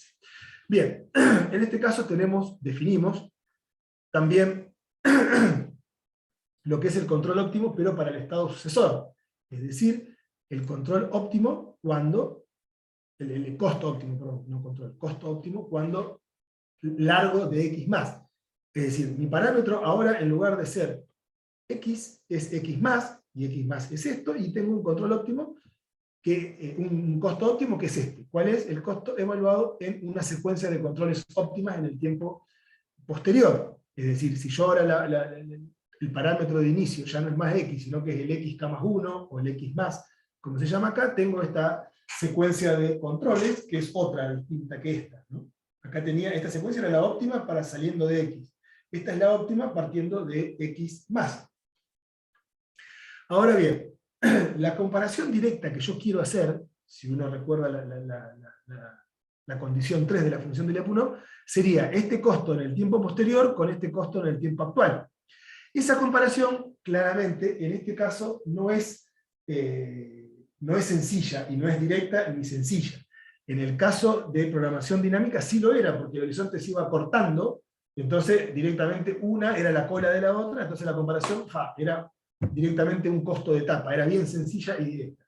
Justamente el problema que viene a traer, o una forma de ver el problema que viene a traer MPC, eso de tener el horizonte que se desliza, RHC significa horizonte deslizante, cuando yo corro el horizonte conmigo, entonces bueno, ya esa comparación entre el Bn0 de X y el Bn0 de X más, ya no es directa ni sencilla. Entonces tengo que recurrir a algún truco, alguna cosa para poder hacer esa comparación, y no solo poder hacerla, sino llegar a la conclusión de que este es más chico que este, ¿sí? En un costo de etapa, que es lo que me pide la tercera condición de la función de Lyapunov. Entonces, la idea es justamente interponer entre esos dos costos lo que se denomina el famoso, digo famoso en la jerga de la estabilidad de MPC, el costo factible, ¿sí? O la solución factible o lo que fuera. La idea es intercalar un costo ahí entre medio, que yo conozca la relación de ese costo intermedio tanto con el primero como con el segundo, para poder establecer relaciones entre ellos. ¿Qué es lo que vamos a considerar? Bueno, vamos a considerar el costo es decir, el costo Bn, pero en lugar, de evaluarlo en la U óptima, que es la que tengo acá, que es la que obtendría de resolver el problema de optimización, la voy a evaluar en una U, como dice allí, una U tilde, que me la voy a inventar yo, pero que, de ahí viene el nombre factible, lo único que voy a tener que pedirle es que sea factible, porque si no, no tiene mucho sentido la comparación. Es decir, yo le voy a tener que proveer una secuencia factible, de manera de que ese costo sea un costo factible y sea posible compararlo con los otros, ¿sí? Ese costo que está acá, que se llama costo factible porque es el costo correspondiente a una secuencia de U que se llama, como dice acá, secuencia de controles factibles para P de X, va a tener la propiedad trivial de que va a ser siempre mayor o igual que el óptimo, digamos, ¿no? El costo Bn saliendo los dos de X más, pero si yo acá le pongo el U óptimo, por ser U el óptimo, no importa cómo lo calculé, va a ser siempre menor o igual que 1 factible, por la mera optimalidad del costo óptimo en el estado K más 1. Bien, entonces, esa condición, acá, como dice allí, se cumple solamente por la mera factibilidad de U. Si U es una solución factible, la óptima me va a dar a lo sumo igual, pero si no, mejor que esa solución factible. Ahora bien, para facilitar esa comparación, entre el costo factible y el costo óptimo en el tiempo actual, en el X solo lo que voy a hacer es, porque tengo todavía para elegir la U factible, es decir, bueno, la U factible, ¿qué es lo que voy a elegir? Va a ser la U óptima, pero la U óptima correspondiente al estado X, no al estado que ni sé qué es, al estado K más, al estado X más, quiero decir, ¿no? Entonces, bueno, me planteo esa U, me armo esa U factible, pero ¿qué pasa? Como esa U factible es para utilizarse en el estado X más, bueno, voy a tener que empezar primero con la U óptima desde el tiempo 1, porque ya avancé un tiempo. Es decir, no puedo aplicar esta U0 porque ya me pasó el tiempo. Perdón, esta U0 no la puedo aplicar acá, esta U óptima del tiempo para el estado X. En el tiempo 0 no la puedo aplicar porque ya me avanzó un tiempo. ¿Sí? Entonces empiezo desde la 1 y llego, perdón, acá. Empiezo desde la 1 y llego hasta la n-1, y me va a estar faltando una, porque necesito completar la cosa. Bueno, esa la voy a definir como U, así, genérica. ¿Sí? Como una U genérica, no importa qué, ahora voy a justamente imponer condiciones para esa U. Pero así me armé una U factible, que va a ser mi candidato para poder hacer la comparación de corto. Como decía, esa U última, que es la que me faltó, porque heredé la óptima del tiempo anterior, la vamos a definir a continuación. Entonces ahora la comparación entre esa U factible y la U óptima, muestra que si yo ahora le llamo con X moñito a la X factible, es decir, a la secuencia de estados que voy a obtener con la solución factible, va a quedar de esta manera. Es decir, fíjense acá, hay mucho de notación, yo trato de explicarlo con palabras. Los estados, si yo aplico las mismas acciones de control que había calculado en el tiempo, para el estado de X, voy a obtener los mismos estados que obtuve antes. Es decir, esta X sombrerito, repito, la secuencia de estados factibles, asociada a la secuencia de estados factibles, va a ser la misma que tenía antes, es decir el X óptimo de 1 cuando salgo de X, de 2 cuando salgo de X, así hasta N. Voy a volver un poquito, lo que quiero decir es que, así como yo definí acá la U0 óptima y me daba esto, y acá definí la X0, es decir, la óptima, y tenía un X que iba de 0 hasta N, bueno, ahora tomo esta parte, la que va desde 1 hasta N, porque se va a cumplir lo mismo. Si yo aplico lo mismo, voy a obtener lo mismo. ¿Sí? Porque además apliqué la primera, y obtuve el primer movimiento, o sea, el X más era el que yo había predicho. Ahora bien, me queda, obviamente, el final de acá. Es decir, acá el estado que yo voy a obtener al final, y bueno, va a depender de la U que yo tenga acá. Es decir, yo, dependiendo de la U que yo utilice al final de la secuencia factible, voy a tener un estado diferente. ¿Cómo va a ser ese estado? Bueno, me paro en el óptimo, en el tiempo xn, le aplico la U, y le aplico la función, y ahí me va a dar. Es decir, lo tengo abierto acá esto, porque no sé qué va a hacer. Dependiendo de la U última que yo utilice acá, voy a tener un estado terminal acá. Bueno, claramente, como lo decía acá yo recién, este X01 es el X más, que es f de X kappa n de X. Bien, dado que no hay restricciones de estado ni terminal, ni restricciones de estado común, ni restricción terminal, entonces la secuencia, esta X tilde, es claramente factible si, ¿qué cosa? Esta U es factible. O sea, yo puedo elegir cualquier cosa acá, pero tiene que ser factible, tiene que estar dentro de la U, y la puedo elegir a mi favor, digamos, para que me sirva esto como un costo intermedio para poder comparar los dos costos sucesivos. Ahora bien, como X0 coincide, es decir, X0 en X, el óptimo en X, coincide con la factible, y U óptimo en X coincide con la factible, con la U tilde, para I yendo de 1 hasta n-1, aunque no para I igual a n, siempre en el final es donde se arma el lío, que es lo que vamos a analizar, pero por lo menos tengo que desde 1 hasta n-1 coincide, entonces puedo empezar a hacer estos cálculos. Acá lo que hice solamente fue escribir, desarrollar el costo óptimo que habíamos presentado al principio, saliendo del estado de X. Es decir, esto es Bn de X, cuando le aplico el control óptimo en X. ¿Cómo es esto? Bueno, lo desarmé un poquito para poder justamente compararlo con el costo factible, y lo que me da es esto. Acá saqué el primer costo de etapa, que es justamente, que tiene un valor bastante importante, porque es el que está asociado a la ley de control del MPC, el primer U de la secuencia óptima, el U0 en X, punto y coma X, y acá, bueno, puse la sumatoria desde j igual a 1 hasta n-1, todo lo que faltaba, y acá sí le pongo el valor óptimo que le corresponda, acá con el índice j, y acá tengo la condición, el costo terminal evaluado en el último estado óptimo. ¿Sí? Perdón. Bien. De este modo, ¿qué pasa?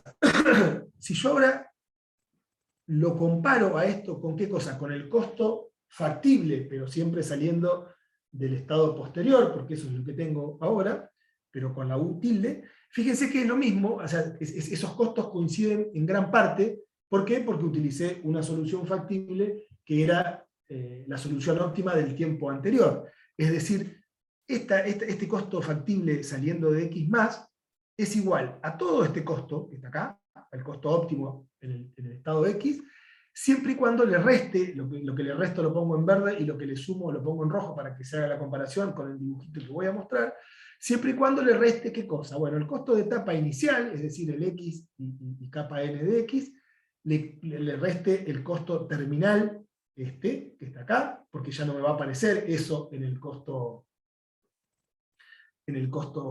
factible, y le sumo el nuevo costo terminal, perdón, el nuevo costo de etapa que tengo al final y el nuevo costo terminal. Esto lo vamos a ver a lo mejor, si tenemos suerte, con este dibujito. Aquí en este dibujito lo que estoy mostrando sencillamente es, acá es X, este es X más, que además es el óptimo en el primer paso. En línea de puntos tengo la trayectoria óptima saliendo de X, acá me moví un paso, y acá tengo en línea llena la trayectoria factible, X tilde, saliendo, como corresponde, de X más, o del X óptimo en el tiempo 1.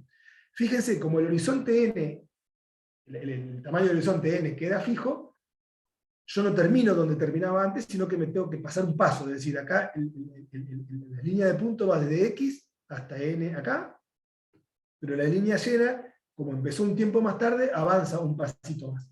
Bien, lo que estoy diciendo en esta comparación que estoy haciendo acá, entre costo óptimo saliendo de X con costo óptimo saliendo de X más, es comparar estas dos trayectorias en términos gráficos, ¿no? Naturalmente. Bien, entonces, acá lo que quiero, la esperanza que uno tiene cuando hace estos dibujitos es que se entienda un poco mejor, porque si no así algebraicamente por ahí puede ser un poco más confuso, que se entienda un poco más la comparación. Es decir, si yo comparo la línea de punto, para decirlo mal y pronto, con la línea llena, voy a tener estos dos términos, los que están en verde, son los que no aparecen en la trayectoria de línea llena, es decir, el primer costo de etapa de lo primero no me aparece en la línea llena, en lo que tengo la línea de puntos. ¿Por qué? Porque ya me fui un tiempo para adelante, y sobre todo no, este último estado va a estar en la trayectoria negrita, pero no va a estar penalizado con el costo final, con el costo terminal, porque no va a ser el costo terminal, va a ser el costo anterior al terminal. Por lo tanto, se lo tengo que restar para hacer esta comparación. Es decir, estas cosas en verde son este costo de etapa más este costo terminal cuando parto de X. Y por otro lado, en esa comparación, tengo que sumar lo que no estaba en el costo óptimo, es decir, lo que no estaba en el costo óptimo saliendo de X, es decir, lo que no estaba en la línea de puntos. ¿Qué es esto? Bueno, este costo de etapa, esta línea negrita acá, fíjense que la línea llena, perdón, acá no hay línea de puntos, por lo tanto lo tengo que agregar, que es esto, la función costo de etapa evaluada en el último trayecto. ¿El último trayecto cuál era? Y bueno, justamente ahí está toda la importancia, porque el último trayecto era el que me daba me determina la U. O sea, la U me determina ese último costo de etapa, y la función cómo avanza, y el costo terminal. Obviamente, si este estado no existía antes en esta cosa, tampoco va a existir la penalización terminal de ese estado. ¿Ese estado qué cosa es? Y bueno, es F del último estado que tenía, que ese sí ya estaba dado, según la acción de control U, que yo hasta ahora no dije nada que iba a hacer, solo le pedí que sea factible. Bien, pero la cuestión es que acá está un poco todo el embrollo, si se quiere, o la dificultad que tiene esto de garantizar la estabilidad en la estrategia de horizonte deslizante o en MPC. Yo lo que quiero concretamente es que esto sea más chico que esto, es decir, lo digo con otras palabras, que el costo óptimo en el estado X sea más chico que el costo factible en el estado X más, porque yo ya sé que este costo es más chico a su vez que el costo óptimo en el estado X más. ¿Sí? Es decir, esta parte acá ya la tengo por la optimalidad del primero, como ya lo dije. Entonces, si yo garantizo que este costo es más chico que este, ¿sí?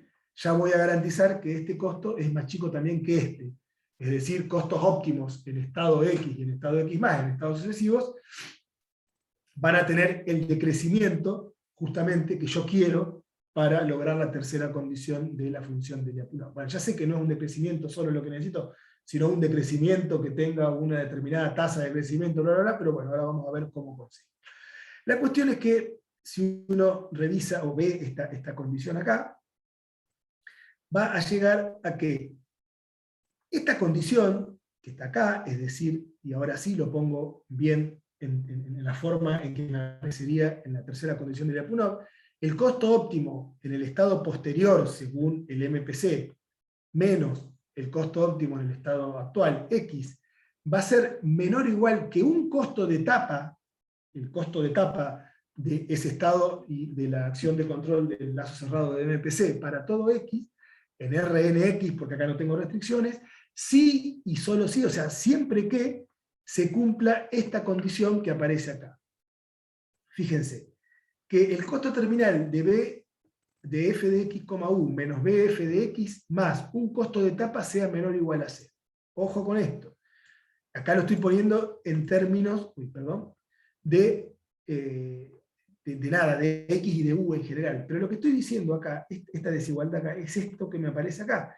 Yo estoy quedándome con esta parte, ¿sí? Esta parte la dejo porque me aparece acá, este menos L de X, y lo que estoy pidiendo es que esta condición, esta resta, este término restando y estos términos sumando, este acá y esto acá, tienen que ser menor a 0, para que yo pueda tener esa desigualdad. ¿Bien? Y eso lo puedo poner acá, ya no lo pongo en términos de el X terminal o el F de X terminales, lo pongo en términos de un estado y una U. ¿Por qué? Porque todo esto está referido a lo que ocurre en la región terminal, digamos, de nuestras predicciones. Es decir, todo esto habla de lo que pasa acá, ¿sí? No importa que sea eso, es decir, yo acá tengo un estado, tengo una U que me manda el estado para acá, ¿sí? Y lo que yo quiero es que justamente ese costo decrezca cuando yo aplico esa U. Eso es lo que me está diciendo esa condición número 5. Bueno, como vimos en capítulos anteriores, una función que cumple con esas condiciones, ¿sí? Ojo que estoy haciendo varios pasos a la vez acá, esta abstracción que estoy haciendo acá, repito, que es esto, refiere a todo lo que pasa al final de mi horizonte de predicción o de mi horizonte de control en el problema de control óptimo.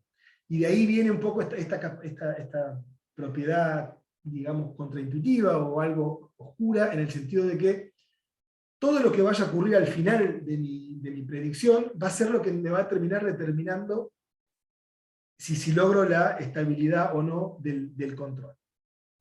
Entonces, fíjense que esta condición así tan sencilla es lo que habíamos llamado como función del Lyapunov de control, es decir, nosotros queremos que el costo terminal sea, porque acá es todo BF esto, no aparece otra cosa, que el costo terminal sea una función del Lyapunov de control del sistema.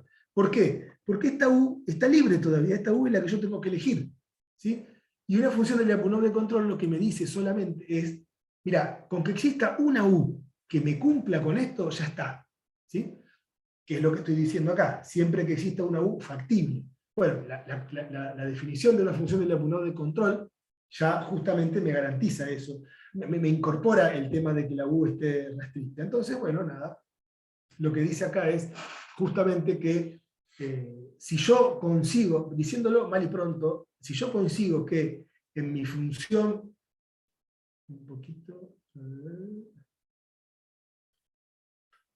acá, si yo tengo este problema de optimización y yo consigo que esto acá sea una función de Lyapunov de control, es decir, que exista una U factible que haga que decrezca, bla, bla, todo el versito, yo con eso ya garantizo que se va a cumplir esta condición, esperen que me pase, esta condición, que esa condición, con algunas cositas más y algunos arreglitos, pero detalles, va a ser la que me va a garantizar que se cumple la tercera condición de Lyapunov y después me va a garantizar la estabilidad asintótica del lazo cerrado. Bien. Entonces, bueno, lo dicho, si BF punto, en general, la función del costo terminal, BF, es una función de Lyapunov de control global, primero en este caso lo decimos global, ¿por qué? Porque no tenemos restricciones terminales, ¿sí? La restricción terminal es todo el espacio de estado, entonces se va a cumplir globalmente la condición de decrecimiento 4, es decir, se va a cumplir la 5 y se va por derecho, y se va a cumplir la 4, ¿sí? Y de este modo se puede derivar o nos acercamos mucho a demostrar la estabilidad asintótica global del origen. ¿Por qué? Porque estoy cumpliendo, esto significa que estoy cumpliendo la tercera de las condiciones que me impone una función de Lyapunov. Y lo estoy logrando para el lazo cerrado del MPC. Es decir, acá trato de hacer otro dibujito, porque yo sé que por ahí esto, cuando uno lo ve por primera vez, puede ser un poquito engorroso. Entonces, decía, acá tengo el estado X, acá tengo la trayectoria óptima en X, nada nuevo bajo el sol. Lo que yo estoy diciendo acá es que cuando yo me paso al estado X+, acá aplico hasta acá la trayectoria factible, y después, no importa que haya U's que me saquen o que me lleven, tiene que haber una U al menos, que me meta para adentro en qué cosa. Y bueno, en las curvas de nivel, esto es un ejemplito nomás, puede tomar cualquier forma esas curvas de nivel, en las curvas de nivel o conjuntos de nivel de BF. ¿Sí? Y fíjense cómo, bueno, ahí decía un poco dónde está la magia de esto. La cosa se decide al final del horizonte, en control predictivo, al final del horizonte, en los ingredientes le llamamos a BF, y después ahora en un ratito a XF, etcétera, y a la U, esta que me tengo que encontrar para que se cumpla eso. Esas condiciones que ocurren al final, que el final después lo voy a descartar, porque MPC solamente aplica lo primero y el resto lo tira, no solo el resto, sino sobre todo lo que está al final, medio que nunca llega a ocurrir. Bueno, pero sin embargo, así esas condiciones al final son las que me van a permitir garantizar la estabilidad asintótica de la estrategia. Otro detalle, fíjense que acá estoy pidiendo que tiene que existir una U que cumpla eso, que eso es lo que significa que la función de costo terminal es una función de Lyapunov de control. No dice que yo la tengo que encontrar, ¿sí? Es bastante más fuerte la cosa, no es que yo tengo que decirle cuál es la U, no. Mientras exista, chau, los planetas se alinean y la cosa funciona, digamos, ¿no? Bueno, después se puede ver claramente dónde están los hilos de esto y por qué ocurre eso, pero lo que quiero decir es eso, solamente le estoy pidiendo existencia, nada más. Si existe una U, chao, listo, no me importa, la cuestión va a funcionar. Y de hecho cuando hagan las simulaciones y todo van a ver que eso así se cumple. Bueno, acá está puesto pasito por pasito para cuando uno quiera releer esto y jugar un poco. Acá estamos en el tiempo X, en el estado X, acá caminé al estado X y puse el otro costo, y bueno, acá esta trayectoria roja, ¿qué es lo que está diciendo? Que el costo óptimo ni siquiera tiene que ser parecido o igual al factible. Este costo yo sé que es mejor nomás, el rojo, porque es el óptimo, ¿no? Ni siquiera tiene que ser igual, pero yo con eso, y volviendo a esta condición acá, con esta U, y con estas cosas, yo me garantizo que voy a tener el decrecimiento pleno del costo. Esto es lo que está diciendo, porque yo avanzo plenamente hasta acá. Bien. Ahora, y para ir terminando ya la clase, vemos que ya nos quedó servida la cosa como para poder explicarlo. ¿Qué pasa cuando yo tengo restricciones de estado? Es decir, cuando en ese problema me aparecen tanto restricciones de estado como restricción terminal. Mejor dicho, cuando me aparecen restricciones de estado, me va a tener que aparecer una restricción terminal, para decirlo mal y pronto. Ahí es un poco el juego de que uno dice, ¿y esa restricción terminal para qué está? Bueno, acá está la respuesta de para qué está. Consideramos entonces restricciones tanto de entrada como de estado. Como se dijo en MPC, es estabilizante si se emplea un costo terminal, lo que dijimos hasta ahora, acabamos de decir, si se emplea como costo terminal una función de Lyapunov de control global. ¿Sí? Bien. Una función de Lyapunov de control global en general es bastante complicada, en el caso general, para todos los problemas que uno se puede imaginar, es bastante complicada o imposible en algunos casos de conseguir, ya sea porque el sistema es no lineal, ya sea porque existen restricciones, como en este caso. Entonces, lo que vamos a hacer es formular una estrategia de modo de exigir que el costo terminal sea una función de Lyapunov, pero solamente local. ¿Sí? Antes acá habíamos dicho que, bueno, me tengo que retroceder bastante, no me acuerdo dónde, si era por acá, habíamos pedido que sea global esa función, no me acuerdo dónde, acá, global, habíamos pedido una función de Lyapunov global porque necesitábamos para todo el espacio, porque no teníamos restricciones. Bueno, ahora nos vamos a empezar a conformar con menos, es decir, bueno, ¿qué pasa si por esta cuestión de que se complica la globalidad de una función de de Lyapunov de control local, le pedimos solamente que sea en una región, solamente. Bueno, esa región no es otra que la región terminal, ¿sí?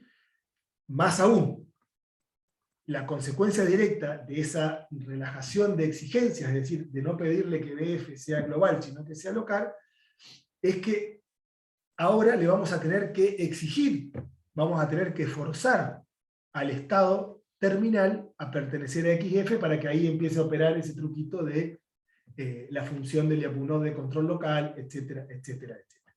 ¿Sí? Es decir, explícita o implícitamente le vamos a tener que obligar al estado XN a pertenecer a ese XF, y bueno, yo como pongo ahí empieza el origen de todos los males de MPC, en el sentido de que, bueno, ahí empiezan a ser más restrictiva la cosa, porque, fíjense, si yo le estoy pidiendo que en n pasos, y n, imagínense siempre un número relativamente chico, yo tengo que llegar a una región ya concreta, ¿no? A cualquier lado, bueno, eso ya me está imponiendo un dominio de atracción, bla, bla, bla, es decir, me está imponiendo que ese MPC, para un horizonte finito y generalmente chico, para que sea algo tratable el problema y demás, y bueno, ese dominio de atracción no va a ser el dominio de atracción que a lo mejor el sistema solo me permitiría, sino es el que me permite la formulación, y bueno, ahí hay que empezar a ver un poquito las cosas. Es decir, es crucial el estudio del dominio de atracción en el MPC, porque por estas cuestiones, en el MPC estable, porque por estas cuestiones de tratar de garantizar la estabilidad, bla, bla, bla, bla, bueno, yo estoy restringiendo la cosa, estoy restringiendo el espacio en donde mi control funciona, ¿sí? O dicho de otra manera, fuera de ese espacio estoy diciendo, otro control a lo mejor funcionaría, pero el mío no, porque yo para garantizar la estabilidad tengo que restringirlo. Bien. Después hay estrategias, con Marce hemos trabajado, y qué sé yo, para ampliar ese dominio de atracción, digamos, hemos trabajado a nivel académico, a nivel de publicación y aquello, para tratar de con pequeñas cosas y demás ir ampliando ese dominio de atracción, pero a priori esto es lo que tenemos, digamos, y aparte cómo se fue desarrollando todo esto a nivel, desde un punto de vista más histórico, los MPC fueron recorriendo estos pasos que yo le estoy mostrando. Entonces, ahora, faltando 10 minutos para el final de la clase, aparece el supuesto más importante, la suposición más importante, que es el supuesto básico de estabilidad en MPC. ¿Sí? Esta es la piedra angular, se podría decir, de la estabilidad de MPC. ¿Qué es lo que me está diciendo este supuesto de estabilidad? Que acá, bueno, debería tener, como yo le decía, el número 3, porque es la suposición 3, así enumeramos todas las suposiciones que tenemos para que después puedan tenerlas en cuenta y acordarse cuál es cuál. Me está diciendo que BF, ni más ni menos, tiene que ser una función de Lyapunov de control, pero para todo X circunscripto a un conjunto terminal XF. Es decir, es lo mismo que tenía antes, pero ahora ya lo estoy circunscribiendo a un XF solamente. ¿Sí? Es decir, este supuesto me está diciendo que el mínimo, al menos, esto significa que al menos una U haga que este BF, cuando yo avanzo y lo evalúo en ese avance, más un costo de etapa, ¿sí? Sea menor que el costo BF evaluado en el estado original, siempre teniendo en cuenta que el sistema va a quedar en XF. ¿Sí? Ese supuesto, implícitamente, o no tan implícitamente, porque es bastante claro, requiere que para todo X perteneciente a XF, a la región terminal, existe una U factible tal que el sistema se quede en XDF, que es lo que está acá. Es decir, este supuesto implica claramente la condición de que este conjunto tiene que ser un invariante, el XF, ¿sí? Que lo ponemos como un supuesto porque es bastante caro a lo que es el desarrollo de MPC. Es decir, el conjunto XF, su posición 4 es esta, creo, el conjunto XDF tiene que ser o es un conjunto invariante de control para el sistema de control, no para el MPC, porque ahí sería un conjunto invariante cuando yo cierro un lazo. Tiene que ser esto, un conjunto invariante de control para el sistema. ¿Por qué lo ponemos como una suposición? Porque van a ver que a menudo los libros y demás, se sabe que en el problema de control óptimo ese original que tenemos allí, las condiciones, los ingredientes típicos son que BF sea una función de Lyapunov de control y también que XF, el conjunto terminal, sea un conjunto invariante de control. ¿Sí? Invariante de control. O sea, fíjense que queda abierta la cosa de nuevo. Tiene que existir una U tal que me lo deje al sistema, no importa cuál U. No tengo que encontrar la U, tengo que saber que existe esa U nada más. ¿Sí? Bien. Algunos comentarios. El supuesto 3, que vimos, el 3 es este acá, que es el completito, digamos, el supuesto básico, como le llaman en el libro, supuesto básico de estabilidad, es decir, la piedra angular de la estabilidad del MPC en general. Decía, no solo exige que BF decrezca cuando el estado pasa de X a f de X, al estado posterior, es decir, que BF sea una función de Lyapunov de control, sino que, ojo, está diciendo que además lo haga con una tasa de decrecimiento dada por Lx, U.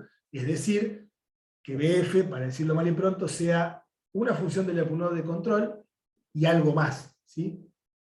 La condición de decrecimiento decía que decrezca, nomás. Acá le está diciendo que tiene que decrecer con una tasa de... Bueno, creo que la definición estaba hecha con ese costo de etapa. Pero bueno, no es solamente que decrezca, eso es lo que quiero decir, sino que tiene que decrecer con este costo de etapa. Acá es todo esto hasta acá. Esta condición no tiene por qué conocer el costo de etapa. O sea, el costo de etapa viene del problema de optimización. ¿Sí? ¿Qué quiero decir? BF no tiene ninguna relación con el costo de etapa. Pero sin embargo acá le estoy pidiendo, ojo, que decrezca ¿con qué? Con una tasa de decrecimiento de al menos un costo de etapa, y ese costo de etapa es el costo de etapa del problema de optimización. Bien. Además, otro comentario, el supuesto 3 implica la controlabilidad del sistema, aunque sea localmente en XF, digamos. O sea, se tiene que poder controlar porque justamente existe una función de Lyapunov de control. Bien, para ir terminando, que ya estamos en hora. Entonces, bueno, nada, el dibujito que hago acá es el mismo que tenía antes, solo que ahora estoy circunscribiendo todo a condiciones terminales. ¿Sí? Es decir, antes es medio como que no me importaba dónde, tenía que ocurrir en la punta de esta trayectoria, es decir, al final de mi predicción. Ahora no, ahora la cosa cambió. Cuando metí restricciones en estado, fui derivando, bueno, me aparecieron todas estas cosas. Ahora tengo un conjunto fijo, en general, XF, que está, imagínense, alrededor del origen, que es el objetivo que tengo, no puede estar en otro lado. Imagínense que el origen está acá. Bien, entonces en ese caso tengo ya las cosas más restringidas, es decir, no es que puedo hacer cualquier cosa y ver lo que pasa al final de mi predicción, sino que el final de mi predicción tiene que estar en XF primero, y después sí cumplir todas esas condiciones de que el costo terminal tiene que ser decreciente, bla, bla, bla, y así empezar a redondear la idea de que